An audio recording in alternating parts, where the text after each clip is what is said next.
Émanation du processus de recrutement piloté par le vice-premier ministre, ministre de la fonction publique, Jean-Pierre Liaou, selon la vision du chef de l'État, sous la supervision du premier ministre, les inspecteurs du travail nouvellement admis sous statut ont il y a peu dénoncé le monnayage de la cérémonie de prestation de serment. Et pour en avoir le cœur net, soucieux de faire respecter le texte et règlement de l'administration publique en tant que responsable des ressources humaines de l'État, le vice-premier ministre, ministre de la fonction publique, Jean-Pierre Liaou, a tenu une séance de travail avec la délégation des nouveaux inspecteurs du travail et ce en présence du directeur de cabinet adjoint du ministre du Travail. Respectueux de vraies valeurs qui régissent l'administration publique, Jean-Pierre Liaou a dénoncé et démontré sa désapprobation en rapport avec le monnayage présumé et a martelé sur les sanctions qui devront suivre au cas où les éléments des preuves avérées attesteront sur cette pratique. C'est l'État qui avait besoin de ces inspecteurs.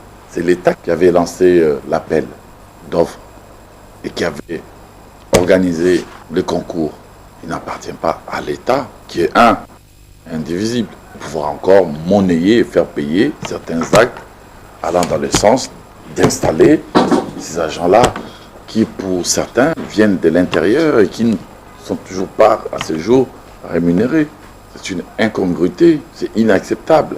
Tous ceux qui ont fait monnayer, ont fait payer à ces agents de l'argent pour pouvoir prêter serment, pour pouvoir être mis en service, seront frappés par la loi. À l'occasion, d'autres informations sur la bonne gestion de la carrière de ces nouveaux inspecteurs du travail ont été annoncées par le patron de l'administration publique congolaise, Jean-Pierre Liaou. Nous sommes très rassurés, nous sommes très contents.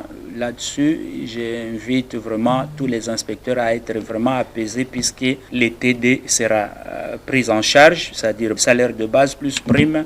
Là, c'est toutes nos familles qui applaudissent. Et maintenant, là, nous nous rendons compte qu'il n'a manqué que l'implication directe, telle que vient de le faire son Excellence, Monsieur le Vice-Premier ministre, notre papa Jean-Pierre Liaou. En sélectionnant avec soin les candidats les plus qualifiés, le gouvernement de la République vise à renforcer son engagement envers la protection des droits des travailleurs et veille à la promotion des conditions de travail justes et équitables.